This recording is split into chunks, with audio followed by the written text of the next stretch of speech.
Ассалаумағалейкум, алқалаған әлеумет. Армысыз көрермен, эфирде 24 KZ таңы. Студияда Динара Кунафина, жарияшы Дастан Мұрсәлі. Біз бастаймыз. Елде ақпараттық технологиялар саласында 180 мың адам еңбек етеді. Жалпы алдағы 5 жылда цифрлық даму бағдарламасы аясында 1 миллионға дейін кадр дайындау жоспарланып отыр. Бұл туралы Алматыда басталған халықаралық Digital Алматы цифрлық форумында айтылды. Бүгін форум аясында Еуразиялық экономикалық одақ елдері премьер-министрлер қатысатын пленарлық отырыс өтеді. Жиында цифрландырудың негізгі жобалары, жасанды интеллектіні қоғамның әр саласына енгізу және технологиялық даму тақырыбы талқыланады. Сондай-ақ әлем.ai жасанды интеллект орталық жобасының таныстырылымы өтеді. Астанада орналасатын халықаралық орталық ғылым, өнеркәсіп, креативті индустриялар және мемлекеттік қызметтер сияқты негізгі салалардағы технологияларды дамыту үшін құрылуда. Орталық жасанды интеллект экожүйесін құруға, инвестиция тартуға және стартаптарды қолдауға ықпал етеді. Әлемде қазір қарқынды технология дамып жатыр. Оны әр салада пайдалануға мүмкіндіктеріміз бар. Сондықтан осында AI жасанды интеллект стартаптары бар. Біздің жасанды интеллект, халық аралық жасанды интеллект орталықтың презентациясы бар, оны көрсетеміз. Әрі компаниялар келді, сондықтан бүгін өте қызықты форум өтеді деп ойлаймыз. Елде ұлттық қор балаларға бағдарламасы аясында 888 миллион доллар бөлінді. Әр балаға 129 доллардан аударылған. Бұл туралы қаржы министрлігі хабарлады. Былтыр бағдарламаға 7 миллионға жуық адам қатысқан еді. 2 жыл ішінде олардың есеп шотындағы сома 233 долларға жетті. Жиналған қаражатты кәмелет жасқа толғаннан кейін ғана пайдалана алады. Соның ішінде тұрғын үй немесе білім саласына жұмсауы тиіс. Биыл түскен өтінімдердің 34 мыңнан астамы баспан алуға, ал 32 мыңы білім алуға қатысты болып отыр. Қазірдің өзінде олардың басым бөлігі қанағаттандырылды. Алматылық кардиохирургтер жүрекке тамыр тікті. Жаңа әдіс арқасында операция сәтті өтті. Айта кеткен жөн, елде жыл сайын жүрекке 400-ге жуық ашық хирургиялық операция жасалады. Олардың дені тегін. Әріптесім Алмас Сәдуақас тыңдайық. Алматыдағы кардиология және ішкі аурулар ғылыми зерттеу институтында кардиохирургиялық операциялардың барлық түрлері жасалады. Еліміздің ең тәжірибелі мамандары Қазақстанның әр өңірінен және жақын шетелдерден келген пациенттерге көмек көрсетеді. 83 жастағы қария Мұрат Қорабай инфаркт жағдайында ауруханаға түсті. Жүрек тамырлары ауыр зақымданған. Дәрігерлер шунттау арқылы бұзылған қан тамырлары айналып өтетін қосымша жол жасау керек деп шешті. Сәтті операциядан кейінгі жағдайы тұрақты. Қазір кардиология бөлімшесінде емін жалғастырып, оңалтудан өтіп жатыр. Қазір денсаулығым бұрыннан гөрі тәуірленді, кішкене демалғанымда жақсы болып келе жатыр. Енді біраз өкпеде су бар, сол кететін шығар. Содан кейін Құдайға тәуба, бұрыннан гөрі жақсы болып кетемін деген ойым бар. Рахмет, дәрігер сондай өте жақсы. Соңғы жылдар аса күрделі операциялардың саны өсті. Кардиохирургияда қолқа доғасының протездеу сынды оталармен бірге жүрек трансплантациясы да жасалады. Мамандар жүрек талмасына ұшыраған, ауру асқынған жандарға көмектесу үшін миокардтың реваскуляризациясы сынды әдісін қолданады. Жүрекке қан жетіспеушілігі болғанда, сол кезде біз жаңа тамыр жүрекке тігеміз, содан кейін жүрекке қан еркін барады. Сол кезде жүректің соғысы да жақсарады, пациенттің шағымдары да кетеді. Сонымен енді толықтай жүректің жұмысы қалпына келеді. Сондай оталар жасалынады. Мұндай операциялар дәрігерлердің кәсіби деңгейінің және мамандандырылған жабдықтар мен құралдардың арқасында жасалады. Жүрек операциясынан кейін науқастар үйге шығарылмайды. Қалыпты өмірге оралу үшін оңалту бөлімшесіне ауыстырылады. Өйткені адамның қаншалықты тез қалпына келетіні уақытлы оңалтуға байланысты. Осы кезеңдерден өткеннен соң пациенттер бір айдан кейін оңалтудың екінші кезегіне жатқызылады дейді дәрігерлер. Алмас Сәдуақас, Радик Жақыпов, 24 KZ, Алматы.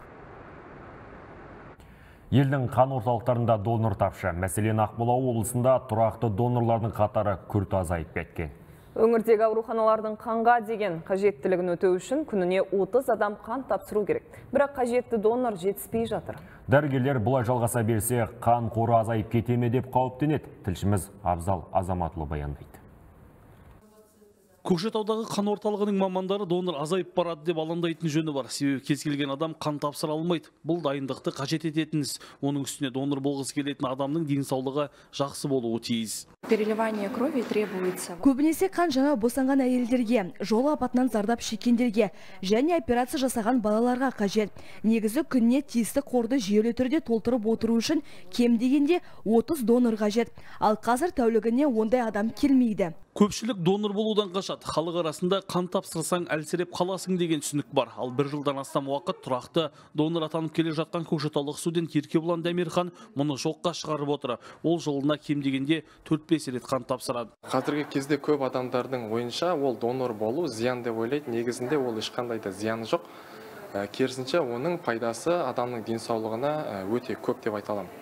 Біріншіден, әрқашан қан тапсырып жүргеннен кейін адамның денесінде жүрек қан тамырлары жаңару процесі көп жүргендіктен адам жүрек қан тамыр ауруларына шалдықпайтын болады. Екіншіден, ағза өз-өзін жаңартып отырғаннан кейін иммундық жүйе қайтадан қалпына келіп, яғни оның жаңару процесі өте жақсы қалыпты жүре бастайтын болады. Қазір аймақта тұрақты қан тапсыратын 5000-нен астам донор бар. Олардың басым бөлігі мемлекеттік қызметкерлер, ішкі істер саласының мамандары мен құтқарушылар.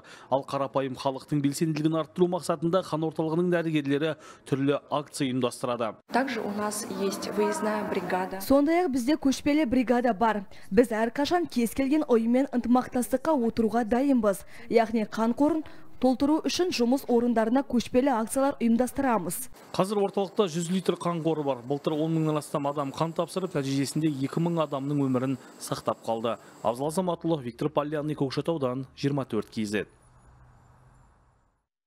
Қадірлі көрермен, енді осы тақырыпты ары қарай өрбітейік. Студия қонағымен таныс болыңыздар. Айгерім Сағанбаева, трансфузиология ғылыми өндірістік орталығының донор кадрларын жинақтау бөлімінің меңгерушісі. Айгерім ханым, тағы да қош келдіңіз. Тақырыпты тарқата отырып, мына сұрақты қойғымыз келіп отыр. Қандай адам қан донор болуға жалпы? Қан доноры 18-ге кәмел жасқа толған, қарама-қайшылықтары жоқ, денсаулығы жақсы, әрбір азамат азаматша қан доноры бола алады. Енді жалпы сіз Астана бойынша жауап бересіз, дұрыс па? Астана қаласы. Жаңа бірінші эфирімізде де айтып кеттік қой. Осы жыл сайын сіздер өздеріңіздің, мысалы, бір адамды көрсең, келесі келген кезде танып тұрасың ғой. Тұрақты түрде тапсыратын адамдарыңыз бар ма? Қан тапсыратын, сіздер танып отыратын? Әрине, тұрақты түрде бізде... Қанша адам бар? Тұрақты түрде тапсыратын донорлар бар. Олар 25%-ды құрайды. 25%.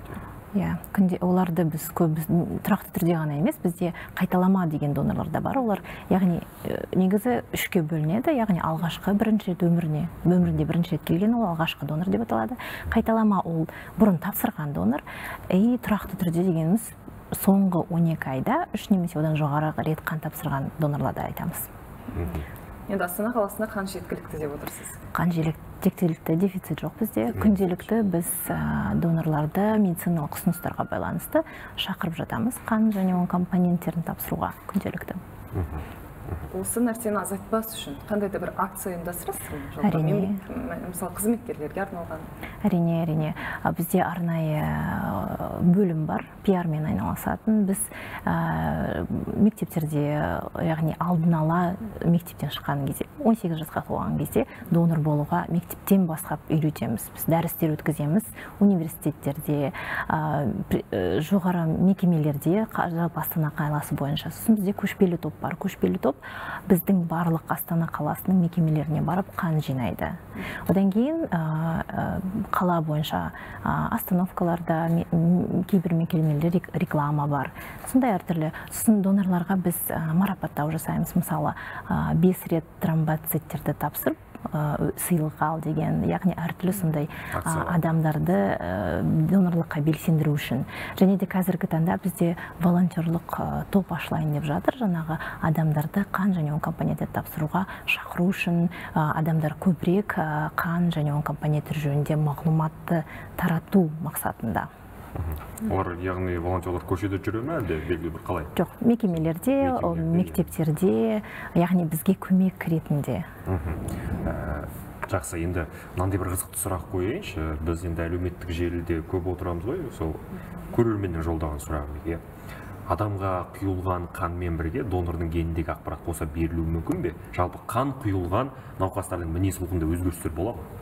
Жоқ, қан арқылы мінез құлқы өзгермейді. Оның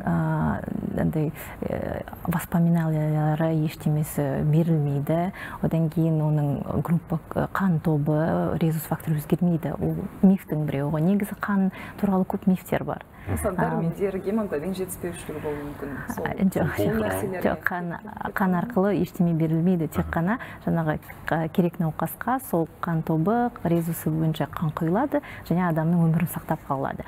Ал былай мифтер негізі көп. Сол бір мифтің біреуі сол жаңағы мінез құлқы өзгереді, естеліктер беріледі, ол берілмейді. Қазақта да бар ғой, бір бала өсіп келіп өссе, белгілі бір жетістікке жетсе, менің қаным, біздің қанымыздан, сондай сияқты миф деп бұл менде мифтер ие. Жалған ақпараттар көп. Аңыз, иә? Бізде мысалы қан тапсыру өте ауыр, немесе менің қаным көп тараған, сондықтан қан тапсырмау керек. Сондай мифтер бар бізде. Немесе бізде инфекция жұқтырып алуға болады деген мифтер бар. Оның бәрі миф, өйткені бізде жұқтыруға ештеме жұқтырылмайды, өйткені біз тек қана бір реттік қолданатын құралдармен ғана қолданамыз. Бізде қан скринингтен өтеді міндетті түрде. Ол халықаралық стандарт бойынша 2 этаптық ПЦР-ден өтеді. Сондықтан бізде бәрі бір реттік болғандықтан біз өзіміздің мекеме үшін, өзіміз қанымыз үшін біз жауап береміз. Әрине, қорқуға негіз бар. Осы жерден баса айтып кетейінші, қан тапсыратын кезде қандай тексеруден өтеді? Яғни біріншіден ол лабораториядан өтеді. Біз оны тексереміз. Гемоглобин, қан тобы, резус факторын, бізде бауыр қызметін көрсететін көрсеткіш бар, аланина трансфераза, кил антигенді тексереді. Одан кейін бізде деректер базасы бар. Деректер базасы ол медициналық мекемелерден құралған, яғни психдиспансер, наркодиспансер, тубдиспансер, спид-центрден солардан тексеріледі. Егер қарама-қайшылықтар болса, онда міндетті түрде біз бұл донорды шектейміз. Содан кейін ол дәрігерге барады. Дәрігерден міндетті түрде тексеріледі, яғни оның анамнезі, бір аурулар болды ма, қазіргі таңда өзгерістер бар ма, лимфа түйіндерінің ұлғаюы бар ма, соған сұрауын дәрігерден өткеннен кейін бірақ қан тапсырылады. Ол адам келіп қан тапсырып жай кетіп қалмайды, ол міндетті түрде тексеріліп, өйткені біз донорға зиян келтірмеу керекпіз, науқасқа ол пайдалы болу керек. Науқасқа пайдалы, ал қан тапсыратын адамға пайдалы ма? Иә, жаңағы гемопоэтикалық қан клеткалы жасушалардың жаңаруына байланысты иммунитет жақсарады. Одан кейін алдын алу, жүрек қан тамыр ауруларын алдын алу, и организм бізде үйренеді. Қан тапсырғаннан кейін, ол егер бір апаттық жағдайлар, қан кетулер болып жатса, организм уже дайындалып тұрады, өйткені ол үнемі қан тапсырып болғаннан кейін уже тренировкадан өтеді. Тезірек қалпына келеді. Одан кейін жаңағы ең бастысы ол адамның әл-ауқаты жоғарылайды. Мен біреудің өмірін сақтап қалдым деген. Енді осы қандай қан тобы сирек кездесетін деп жатады, және де егер сол сирек кездесетін қан табылмаған жағдайда сіздер мәселені қалай шешесіздер? Қазіргі таңда бізде ондай жағдай болған жоқ. Біз толыққанды 100% медициналық мекемелердің ұсыныстарын орындаймыз. Бізде 23 клиника Астана қаласы қазіргі таңда қанмен қамтамасыз отыр. Сирек кездесетін ол 4-ші 10, егер 10 группалардан қарасақ, 10 резусты топтардан қарасақ, ал теріс группалардың бәрін сирек деп айтуға болады. Енді тағы бір сұрақ болсын. Жалпы осы қан өткізетін адамға ақы төлеу керек, е? Былтырғы статистикаға қарағанда бір қан өткізетін адамға 923 теңге берілген екен. Бұл сенатор айтқан көтеру керек деп. Осы жағдай оңалды ма жалпы? Қазіргі таңда 0,25 айлық есептік көрсеткіш бойынша адам донорларға беріледі. Негізі біз министрліктерге соңғы 5 жылда әрдайым ұсыныс беріп жатырмыз. Жаңағы адамның энергия шығындарын толтыру мақсатында. Яғни ол қан тапсырғаннан кейін барып тамақ ішуге немесе өзін, яғни жаңағы микроэлементтерін жоғалтты ғой, соны қалпына келтіру мақсатында көтерсе жақсы болар еді. Бірақ қазіргі таңда ол МРП-нің көтерілуіне байланысты 983 теңгейді құрайды. Жақсы, рахмет, жауаптарыңызға рахмет. Құрметті көрермен, бізде бүгін қонақта болған Әйгерім Сағанбаева, трансфузиология ғылыми өндірістік орталығының донор кадрларын жинақтау бөлімінің меңгерушісі. Тікелей эфирде 24 KZ таңы, біз ары қарай жалғастырамыз. Шетел жаңалықтармен жалғастырайық. Израиль билігі палестиналық тұтқындарды босатуды уақытша тоқтатып тастады. Жоспар бойынша кеше 110 адамды бостандыққа шығару керек болатын. Бірақ соңғы сәтте еврей елінің тарапы шешімін өзгертті. Себебі Хамас мүшелерінің әрекеті көңілінен шықпай қалды. Палестиналық ұйым соңғы рет израильдік тұтқындарды босатпас бұрын оларда ашуға булыққан тұрғындардың алдына алып шыққан еді. Израиль жағы мұны қорлауға теңеп, келесі жолы ондай жағдайдың қайталанбауын талап етіп отыр. Тараптар Газа секторындағы бейбіт бітімге сәйкес 19 қаңтардан бері тұтқындармен алмасып жатыр. Жоспар бойынша Хамас ертең 3 израильдік тұтқынды босатуы керек. Вашингтондағы өзенге құлаған ұшақ апатында көз жұмған 14 адамның сүйегі табылмай отыр. Сүңгуірлер күннің батуына байланысты іздеу жұмысын ертеңге дейін тоқтатты. Әзірге 40-тан астам адамның мәйіті табылды. Кейінгі мәлімет бойынша құрбандар арасында 2 Қытай, 1 Чили, 1 Аргентина азаматы да болған анықталды. Бұдан бөлек Ресей спортшыларының болғаны белгілі. Рейган әуежайында әуе көліктерінің қозғалысын бақылайтын орында тек 28 қызметкер жұмыс істеген, негізі онда 28 маман болу керек екен. Апатқа дейін тікұшақпен ұшақты 2 емес, 1 маман бақылауға мәжбүр болған. Жолаушыларының ұшағының 2 қара жәшігі де табылды. Әзірге олардағы жазбалар оқылған жоқ. Рейган атындағы әуежайдағы рейстердің біразы кейінге шегерілді. Өзенге құлаған ұшақта 64, ал тікұшақта 3 адам болған, ешкім тірі қалған жоқ. Апат себебі әлі анықталу үстінде. ақш президенті Дональд Трамп авиация қауіпсіздігі туралы жарлыққа қол қойды. Яғни азаматтық авиация федералдық басқармасына елдегі авиа қауіпсіздік саласына тез арада тексеру жүргізу керектігі тапсырылды. Бұл туралы Ақ үйдің баспасөз қызметі хабарлады. Сондай-ақ Трамп азаматтық авиация федералдық басқармасы басшысының жаңа орынбасарын тағайындаған. Осының алдында көліктегі қауіпсіздік жөніндегі ұлттық кеңес қызметкері Тод Инмен Вашингтондағы ұшақ апатын тергеу бойынша бастапқы есеп 30 күн ішінде беріледі деп мәлімдеген болатын.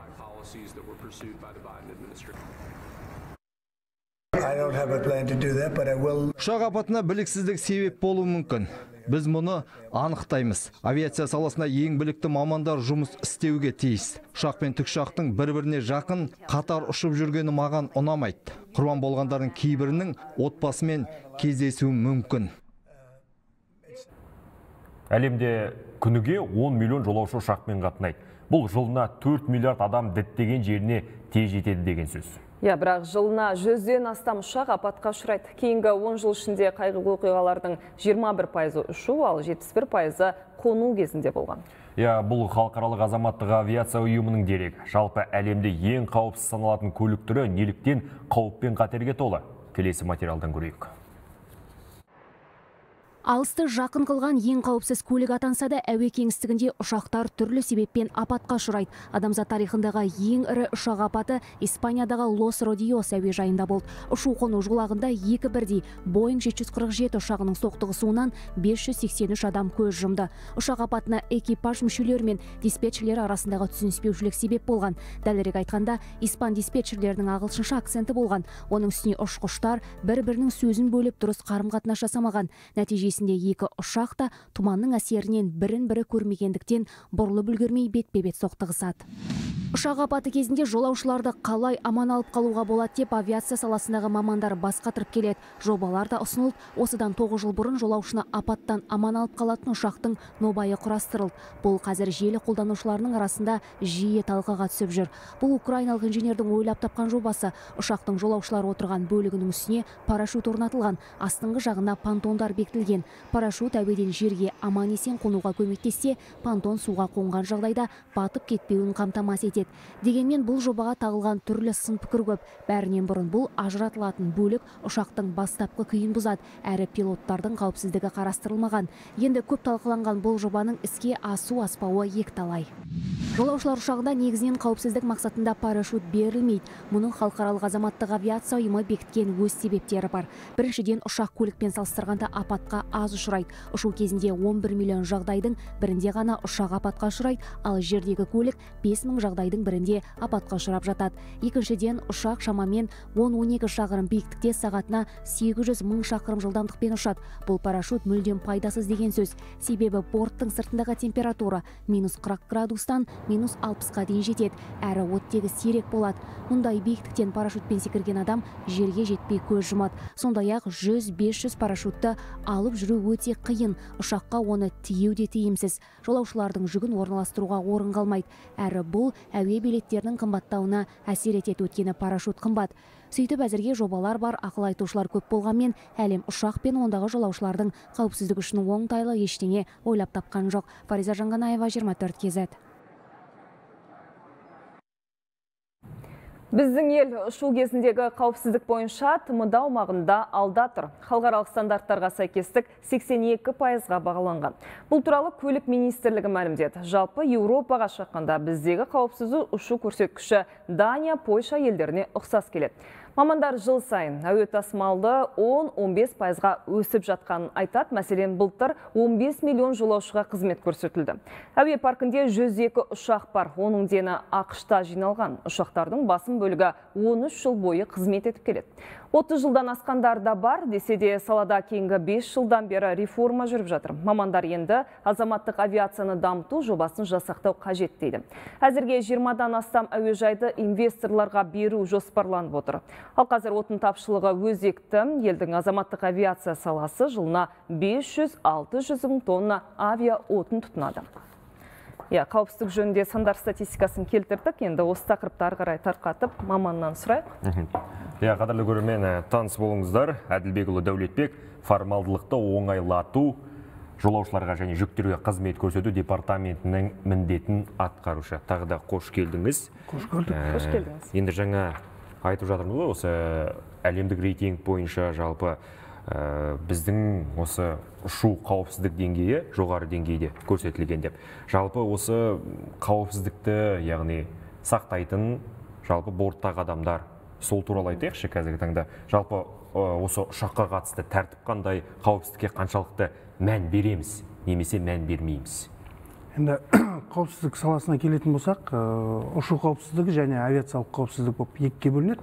Ұшу қауіпсіздігі мынау әуе кемесіне және әуежайлардың инфрақұрылымына байланысты. Авиациялық қауіпсіздік ол енді терроризмге байланысты, өйткені әуе көлігі әлемде террористік тұрғыдан осал объектілердің қатарына кіреді. Сондықтан еліміз қазіргі таңда ұшу қауіпсіздігіне және авиациялық қауіпсіздікке аса маңызды мән беріп отыр. Бортсеріктерге келген кезде, бортсерік болу үшін арнайы кәсіби дайындықтан өтеді. Ол кәсіби дайындықтар жыл сайын, жылына бір рет өзінің кәсіби міндеттеріне байланысты оқулардан бөлек техникалық қауіпсіздік, жолаушыларға алғашқы көмек көрсету, апаттық авариялық жағдайларда жолаушыларды құтқару деген сияқты кәсіби дайындықтан әрқашанда өтіп тұрады. Сондықтан қазіргі таңда Қазақстан Республикасының азаматтық авиация саласының ұшу қауіпсіздігі және авиациялық қауіпсіздік деңгейі әлемдік рейтингке орташа әлемдік рейтингтен жоғары деп есептелінеді. Жалпы енді әуежайда немесе осы ұшақта тәртіп бұзғандарға қандай жаза бар? Тәртіп бұзғандарға енді бұл жерде әкімшілік құқық бұзушылық кодексінде көрсетілген шаралар бар. Ол жерде 50 айлық есептік көрсеткіштен бастап 2000 айлық есептік көрсеткішке дейінгі айыппұлдар көрсетілген. Ол енді әр жолаушының өзінің тәртіп бұзушылығына байланысты. Мысалы, әуе кемесінің бортында темекі немесе электрондық темекі деген сияқты заттарды пайдаланса, ол кезде 50 айлық есептік. Егер де қасындағы жолаушылардың денсаулығына қауіп төндірсе, әуе кемесінің жабдықтары мен құрылғыларына зақымдап, ұшу қауіпсіздігіне қауіп төндірсе, ол кезде айыппұл саны көбейеді, сәйкесінше қылмыстықта іс қозғалуы мүмкін. Мынандай қитар кісілер бар ғой, кейде тиісіп сөйлеп қалатын, мысалы, кіріп келген кезде сөңгеңізде не бар десе, бомба бар деп те айтып қалжыңдасып қалатын да бар. Оған да жалпы қылмыстық жауапкершілік тартылған ғой? Оғанда қылмыстық жауапкершілік тартылып жатыр. Енді біздің тараптан азаматтық авиация комитеті, Қазақстанның авиациялық әкімшілігінің тарапынан біз барлық жерлерде, әлеуметтік жерлерде, әуежайдың ішінде, авиакомпанияның борттардың ішінде барынша ақпараттарды беріп отырмыз. Сонда да күнделікті тіркеу кезінде қалжың ретінде айта береді.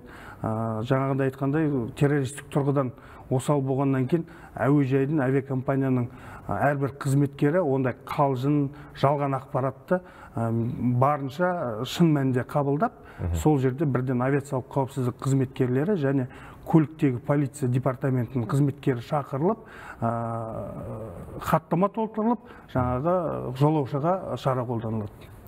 Тәртіпті бұзады немесе киімді тексерген кезде аяқ киімді шешпейтін жолаушылар бар. Ол енді әлемдік практика. Аяқ киім шешу деген енді ол бүкіл әлемде қолданыста. Бірақ әуежайдың авиациялық қауіпсіздік құрылғыларының өзінің санаттары бар. Қазіргі таңда компьютерлік томографиялық құрылғылар Еуропа елдерінде, ақш құрама штаттарында кеңінен пайдаланылып келе жатыр соңғы 10 жылдықта. Бірақ сонда да қазір ол мейлінше толық тексерілмеген. Біздің Қазақстан Республикасы қарапайым рентген телевизиялық құрылғылармен тексеріледі. Ол жерде міндетті түрде электронды құрылғылар шығарылып, қосу, сөндіру арқылы, тәсіл арқылы тексеріледі. Қосымша. Сондай да мәселелерде көбінесе жолаушылар шағым айтып, видеоға түсіріп, әлеуметтік желілерге салады. Ол енді бұл әуежайдың қызметкерлерінің жұмысына кедергі келтіру. 100 миллилитрден асатын сұйықты алып кіру енді өте жиі кездесетін жағдай. Енді қазір жаһандық даму кезі ғой, енді әр жолаушы бәрінде смартфон бар, бәрінде интернет бар, бәрінде. Енді барлық ақпарат дайын, әуежайға келетін кезде дайындалып келсе, ешқандай келеңсіз жағдай болмайды. Тіркеуден өткен кезде келісімін беріп өтеді ғой негізі. Енді әуежайға кірген кезде тіркеу ақпараттық стойкасында да мәлімет бар.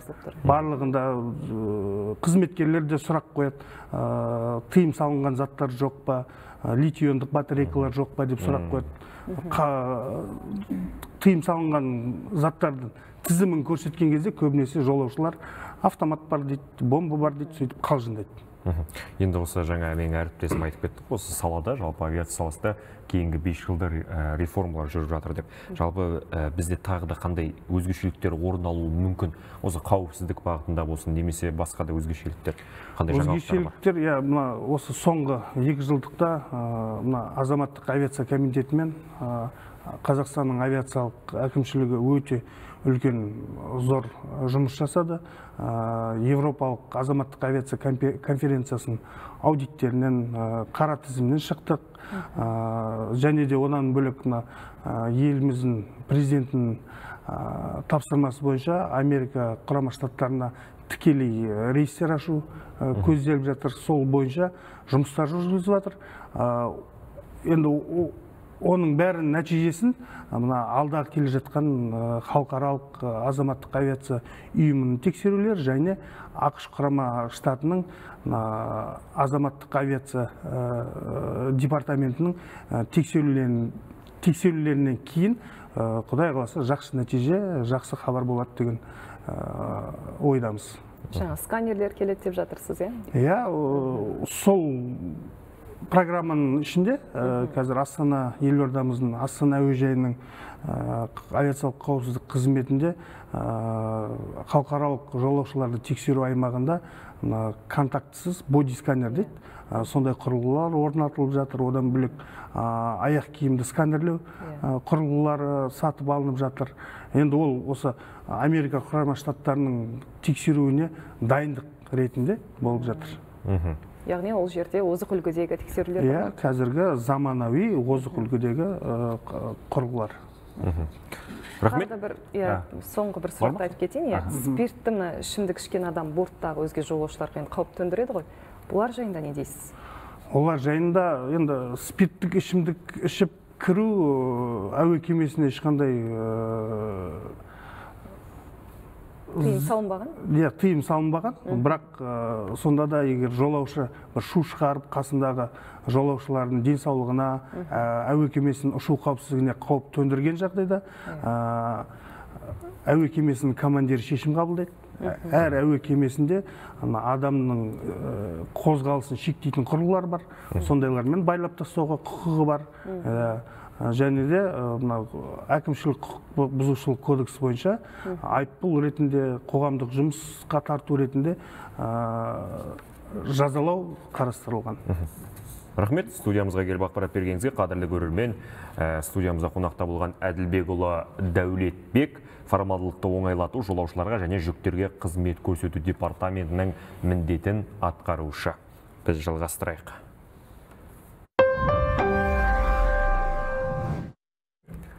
Қазақстан, Өзбекстан және Тәжікстанның су ирригациясы автоматтандырылып, цифрландыру жүйесіне көшеді. Жоба жыл соңына дейін аяқталуға тиіс. Бұл туралы Қазақстанның су ресурстары және ирригация министрі Нұржан Нұржігітов Ташкентте жасаған сапарында айтты. Ведомство басшысы жобаны неміс компаниясының жүзеге асыратынын және Қазақстанда 5, Өзбекстанда 5 су өлшейтін құрылғы орнатылатынын жеткізді. Осы арқылы үш елдің су бойынша ашық ақпарат алуына мүмкіндігі болады. Министрдің айтуынша, биыл қазақстандық диқандар судан таршылық көрмейді. Себебі қазір Шардара қоймасында су тиісті мөлшерден көп. Біз осы вегетация аралық кезінде бірінші қазаннан бастап бірінші сәуірге дейін 11 миллиардқа жоқ су алуымыз керек. Мен айтып отырмын, 10 қаңтарға, сол 13 қаңтарға кестесіне сәйкес біз 2,5 миллиардтан астам су артық алдық. Ол деген кесте 100% үстінде орындалып отыр. Соның арқасында бүгінгі күні Шардара суға 4,5 миллиард су бар. Былтырғы жылмен салыстырсақ, осы 10 қаңтарға ол 1 миллиард 877 миллион текше метрге артық. Былтырғы жылмен салыстырғанда. Суды үнемдеу технологиясы бойынша былтыр елімізде 400 шақырым су каналдардың асты бетондалды. Биыл 1531 шақырымға сондай жұмыс жүргізеді. Ал үкіметтің бағдарламасы бойынша 2028 жылға дейін 14,5 мың шақырымға үнемдеу технологиясын енгізу көзделген. Өскеменде тағы бір көпір салынады. Бұл Ертіс пен Үлбі өзендерінің үстінен өтетін 7-ші өткел. Қазір қала үшін маңызды нысанның жобалық құжаты әзірленіп жатыр. Мамандардың айтуынша көпір пайдалануға берілген кезде қаладағы көлік кептелісі азаяды. Жаңа нысанның маңыздылығы жайында тілшіміз Айдарбек Айтмұхамбетұлы баяндап берсін. Бұл Өскемендегі Ертіс көпіріне өтетін жердегі айналма жол. Бұл аумақта көлік кептелісі мен жол апаты жиі болады, өйткені өткел тар. Күніне бұл бағытпен 70 мың көлік қатынайды. Сондықтан қалаға тағы бір көпір керек дейді сарапшылар. Оның үстіне облыс орталығында қазір 9 жаңа ықшамаудан салынып жатыр. Соңғы жылдары қаладағы көліктер саны артып барады. Егер әрбір 5-ші отбасында 2 көліктен болса, жол қозғалысының өзгергені анық. Сондықтан жаңа көпір салу керек.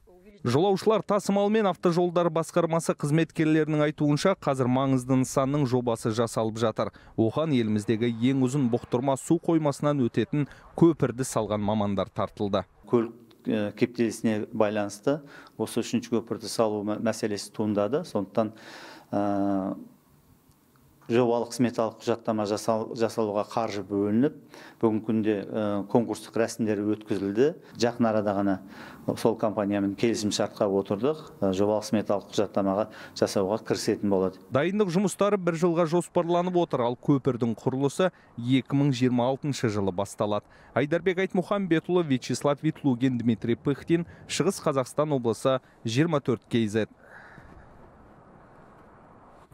Балқаш қаласындағы мектептерде орын тапшы. Кейінгі 16 жылда қалада бірде-бір жаңа мектеп салынбаған. Жақында мұнда жайлы мектептің құрылысы аяқталды. Мұнымен мәселе түбегейлі шешіле ме? Әріптесім Руслан Нұрланұлын тыңдайық. Бұл Балқаш қаласындағы Әл-Фараби атындағы жалпы білім беретін мектеп. Білім ошағы 1000 балаға шақталған. Алайда бала санының көптігіне байланысты мұнда 1428 бала оқиды. Мәселе мына сыныпта 25 бала болуы тиіс. Алайда 30 бала оқиды. Мектептегі барлық сыныпта осындай жағдай бұл ұстаздардың сабақ беруін қиындатады. Әр балаға жекелей уақыт бөлуге үй тапсырмасын сұрауға үлгермейміз дейді мұғалімдер. Қалада жаңа жайлы мектеп салынды, бірақ ол қала шетінде болғандықтан ата-аналардың бірқатары баласын ауыстыруға қарсы болған. Алдағы уақытта оған қатынайтын арнайы автобус қарастырылмақ. Қазір ата-аналарға түсіндіру жұмыстары жүргізілуде. Ата-аналармен жұмыс жүргізіп жатырмыз. Әркім шет жақтан келіп оқитындар да бар балалар. Сол мектепке ауысу жағдайын ата-аналармен де, сынып жетекшілермен де, сол маңда тұратын оқушылармен де жүргізіп жатырмыз. Бүгінгі таңда біраз бала ауысамыз деп отыр. Қаладағы 16 мектептің екеуінде орын жетіспеушілігі бар. Қос білім ошағында барлығы 900 бала артық. Оқу жылының соңына дейін оларды жайлы мектепке ауыстырмақ. Жаңа оқу ордасы 900 орындық. Мұнда барлық жағдай қарастырылған. Қазір мектептің нормативтік құқықтық құжаттары рәсімделіп жатыр дейді Балқаш қаласы білім бөлімінің басшысы Қарлығаш Дүбірбекова. Нормативтік правовой құжаттарды әзірлеп жатырмыз. Сол 12 параметрден өткеннен кейін біз білім басқармасынан, яғни сапаны қамтамасыз ететін білім басқармасынан оқытуға 1 мен 11 сыныптың арасына лицензия аламыз. Енді негізі жоспарымыз бойынша биылғы осы оқу жылында, қазіргі 24-25 оқу жылы, осы оқу жылында деп жоспарлап отырмыз. Өңірдегі 5 ескі мектептің орнына жаңасын салу жоспарланған. Бүгінгі таңда Талды, Ергезек ауылдарында құрылыс басталды. Сондай-ақ Қарағандыда 3 ауысыммен жұмыс істейтін бір білім ошағы бар. Жақында сол маңдағы жайлы мектептің құрылысы аяқталған соң мәселе түбегейлі шешіледі. Жалпы облыс бойынша 10 жайлы мектеп салынады. Руслан Нұрланұлы, Сайран Ақанбаев, Сайлау Игіліков, Қарағанды облысы, 24 KZ. Қазақ батальоны жаудың көзін жойды. Жамбыл облысындағы Мәтібұлақ полигонда әскери жаттығу өтті. Шабуылдау батальоны жауынгерлік машинадан оқ атып, шартты қарсыластың сауытты техникасын тас-талқан шығарды. Жаттығу кезінде отан алдындағы борышын өтеп жүрген мерзімді қызмет сарбаздары тактикалық арнайы дайындық дағдыларын пысықтап, ұрыс қимылдарында ату машығын жетілдірді. Сондай-ақ нақты ұрыс жағдайында аман қалу тәсілдерін үйренді. Атап айтқанда, қираған техникадан экипаждарды эвакуациялау және жараланған жауынгерлерге алғашқы медициналық көмек көрсетті. Жиынға 90-ға жуық әскери қызметші қатысты. Хан кененің Астанадан Есілдің жағасында тұрған айбынды ескерткіші тұғырынан алынып, ел жұрт алаңдап қалған еді. Енді ескерткіш қайда, оның қай тұсы бұзылған? Бұзылған ескерткіш пе, тұғыр ма? Қазақтың соңғы ханның бейнесі тұғырына қашан оралады? Көкейдегі осы сұрақтарға әріптесім Мөлдір Молдағали жауап іздеген еді, көрейік. Кенесары хан ескерткіші 2001 жылы орнатылған. Сол уақыттан бері ескіргені соншалық, биіктігі 11 метр, салмағы 10 тонна тұғырлы мүсін құлап кету қаупі төніп, қайта жөндеуге берілген еді. Қазіргі уақытта сол жұмыстар қандай деңгейде? Оны білу үшін Астана қалалық мәдениет басқармасына қарасты тарихи мәдени мұраларды сақтап, қорғау орталығының басшысы Баянды Сахариаұлын сөзге тарттық. Оның айтуынша тұғырды жөндейтін мердігер компания анықталып, жұмысқа кіріскен, бірақ қыс түскелі құрылыс жұмыстары жүріп жатқан жоқ. Жер кепкен соң басталады, ал мүсін әзірге шеберлердің қолында. Кез келген мүсінге жақындасаңыз, окисление дейді, ауаменен және ылғалды жаңбырменен металдың арасында туындаған дүние болады. Соны тазартуы және ойылған шіріген жерлерін ақырындап қалпына келтіруі, сосын грунтовка жұмыстары жүріп жатыр деп бізге шеберлер сол жерде жасап жатқан жаңа скульптор кісілер солай ақпарат беріп отыр. Ескерткішті орнынан алып қайта жөндеуге жіберудің басты себебі іргетасының қисаюы. Енді оның діңгегі қайта қағылып, бұрынғыдан бері кетіп жасалмақ. Жалпы қаладағы ескерткіштер үнемі мамандардың бақылауында, ондағы ақауға түрлі жағдайлар әсер етуі мүмкін. Памятник имеет свойство. Ескерткіште тозат, оған механикалық тұрғыда зақым келуі мүмкін. Уақыт әсер етеді, табиғат жағдайлары, әсіресе техногенді фактор бар. Атап айтсақ, көлік қозғалысы, егер ескерткіш жол бойында орналасса, ондағы қозғалыс вибрациясы зақым келтіреді. Ылғалмен суық қатты әсер етеді. Міне сондықтан ескерткішке үнемі күтім жасалуы керек. Артық заттардан тазартылып тұруы маңызды. Қазір ескерткіштің өзі жабық қоймада тұр. Бұзылмас үшін арнайы қапталған. Сол себепті әзірге ашып көрсетуге келмейді. Ал құлауға шақ қалған ескерткішке ғылыми техникалық сараптама жүргізіліп барып, орнынан алынған. Тұғырдағы ақауды адам арнайы зер салып қарамаса білінбейді дейді мамандар. Енді жөндеу жұмыстары жазға таяу бітеді. Сол кезде ат үстінде қасқайып отырған ханның ескерткіші тұғырына қайта орнатылмақ. Мөлдір Молдағали, Мерей Талап, 24 KZ. Қадірлі көрермен, енді спорт жаңалықтарына ойсайық. Қысқы Азия ойындарына 7 күн қалды. Қытайдың Харбин және Ябули қалалары алдағы аптада қысқы спорттар бойынша жылдың басты бәсекесін қабылдайды. Оған 137 спортшымыз қатысады. Осыған байланысты Астанада ел намысын қорғайтын спортшыларды салтанатты шығарып салу рәсімі өтті. Оның барысы және жалпы қазақстандық қыз-жігіттердің дайындығы жайында әріптесім Аслан Қаженов айтып берсін. Аслан, сөз кезегі өзіңізде. Рахмет әріптестер, алдағы минуттарда жалғастырамын.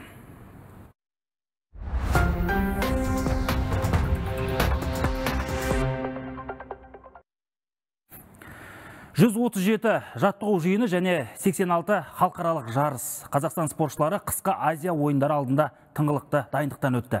Қытайда болатын байрақты бәсекеге 137 спортшымыз қатысады. Олар 6 спорт түрінің 10 бағыты бойынша жүлдеге таласып көрмек. Түсінікті болу үшін айта кетейін, қысқы Азия ойындары бұл ересек спортшылар арасындағы кешенді жарыс және алдағы олимпиадаға негізгі дайындық саналады. Сондықтан ел намысын қорғайтын қыз-жігіттер барын салуы қажет дейді туризм және спорт министрі Ербол Мырзабосынов. Астанада ұлттық құраманы салтанатты шығарып салу рәсімі өтті. Оның барысында министр спортшыларға сәттілік тілеп барынша қолдау танытатынын алға тартты. Бұған қоса ол еліміздің көк туын ашылу рәсімінде алып шығатын ұлттық құрама өкілдеріне табыстады. Бұл құрмет хоккейші Әділ Бекетаев пен шорт-трек шебері Ольга Тихоноваға бұйырды. Бір айта кетерлігі, Харбин қаласы бұған дейін 1996 жылда осы қысқы Азия ойындарын қабылдады және Қазақстан құрамасы алғаш рет аталмыш бәсекеге қатысқан болатын. Ұлттық құрама спортшылары содан бері құрлықтық додаға тұрақты барып, бас аяғы 78 алтын, 62 күміс және 52 қола жеңіп алды. Әсіресе шаңғы, биатлон, шаңғымен бағдарлау, тау шаңғысы, фристайл, конькимен жүгіру, мәнерлеп сырғанау, бенди және шаңғымен тұғырдан секіруден медаль жеңіп алып жүрміз. Сәйкесінше биыл да дәл осы бағыттардан жүлде күтіледі. Осы ең басты 4 жылда бір рет өтетін өзіміздің Азиядаға жоспар құрды. Барлығы жоспар бойынша өтті. Спортшылар оқу жаттығу жиындарына және әлем кубок кезеңдеріне барлығына қатысты. Спортшыларымыз 3 ақпанда Харбинге аттанады. Осы спортшыларымыздан күтетініміз әрине бұл жарысқа әр елдің, әр мемлекеттің ең мықты деген спортшылар ғана қатысады. Мықты біздің де спортшыларымыз енді көптеген медаль күтеміз, үміт күтеміз спортшыларымыздан. Бір қызығы, Қазақстан тұрақты алтын алатын спорттар арасында шорт-трек жоқ. Жалпы осы спорттың өкілдері бірде-бір рет Азия ойындарының чемпионы атанбапты.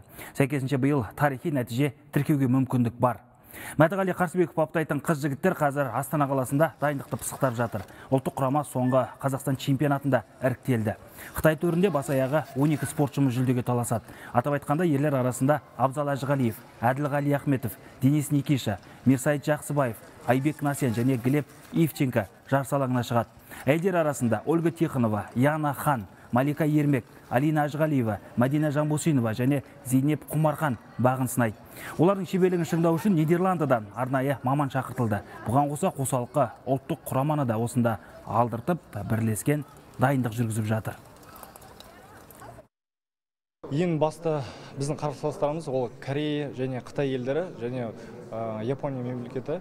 Осы елдерден барлық олимпиада чемпиондары және әлем чемпиондары осы ең біздің басты қарсыластарымыз.